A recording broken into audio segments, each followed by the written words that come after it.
আজকে তোমাদের সাথে একটু ডিফারেন্ট ধরনের একটা পুডিংয়ের রেসিপি শেয়ার করব। এই পুডিংটা মেইনলি আমি ঈদের সময় করেছিলাম। সামহাও ব্যস্ততার কারণে দেয়া হয়নি ভিডিওটা, তো ভাবলাম যে এখন শেয়ার করি। তো এখানে আমি প্রথমে ক্যারামেল রেডি করে নিচ্ছিলাম।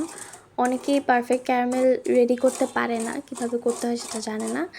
তোমরা দেখেছো যে আমি প্রথমেই চিনি নিয়েছি 2 চামচ। যেই চামচের চিনি নিয়েছি ঠিক সেই চামচেরই 2 চামচ আমি পানি নিয়েছি। প্রথমে আমি গ্যাসটা অন করব না, ফার্স্টে পানি আর চিনিটাকে খুব ভালোভাবে মিক্স করব।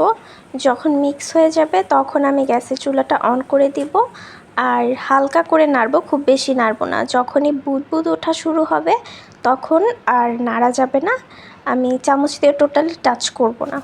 আস্তে আস্তে 4-5 মিনিট পর এটা অটোমেটিক্যালি কালার চেঞ্জ করা শুরু করবে। এক্ষেত্রে শুরু থেকে শেষ পর্যন্ত চুলার আঁচ একদম লোতে থাকতে হবে। ক্যারামেলটা কালার চেঞ্জ হওয়া শুরু হলে 30 থেকে 40 সেকেন্ডের মধ্যেই এটার পারফেক্ট কালার চলে আসবে। যখন সাইড থেকে পুরোটা একরকম কালার হয়ে যাবে তখনই এটাকে পাত্রে ঢেলে নিতে হবে।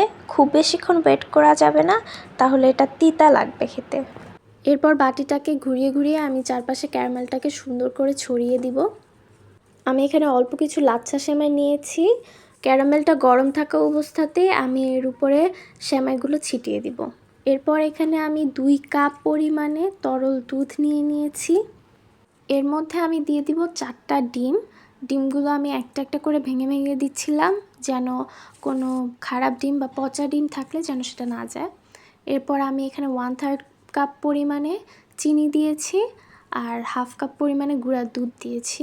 দিয়ে খুব ভালোভাবে একটা কাঁটা চামচ দিয়ে এটাকে মিশিয়ে নিলাম।